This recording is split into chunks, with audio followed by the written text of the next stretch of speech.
السلام عليكم الاخوان، كي دايرين بخير؟ هانيه كلشي مزيان، الصحه بخير. معكم خوكم شفيق. المهم غنبارطاجي معكم هاد الديفو هذا.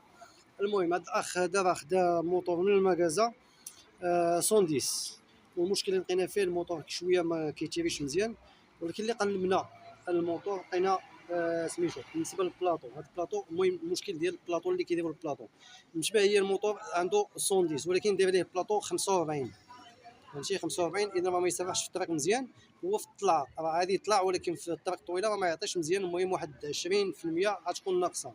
المهم احسن حاجه الانسان لا ياخذ شي حاجه يقلب الموتور ديالو مزيان. الا الموتور عندك 110 غدير ليه بلاطو 36. السلسله ماشي مشكل، واخا ترجع هي هذه غتنقص منها ترجع هي هذيك، حيت السلسله اللي كتخرج مع الموتور كتكون دوريجين. عندك البينيو ديال هنا اللي كيكون هنا دير ليه 14.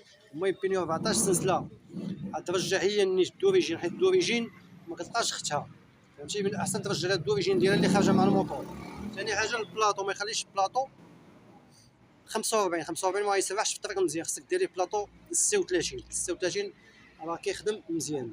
الاخ هذا شنو راه باعوا ليه الموتور 110، هي اصلا بريباروها وكنظن غتباعوها ليه، حيت اصلا 110 كتخرج بلاطو صغير. دابا لقيت انا 110 اصلا فيها ماكينه 110 ولكن بلاطو 45، اذا ما يمكنش. اذا من المكازا بريبارات من المكازا، وفي نفس الوقت خلاو هاد الديفو هذا ما بدلوش ليه البلاطو هذا، ما داروش ليه 36، خلاو ليه 5 سميتو 45. اذا الموتور ما يتيريش مزيان، غيكون ضروري يكون ناقص. المهم حداو بهاد المسائل.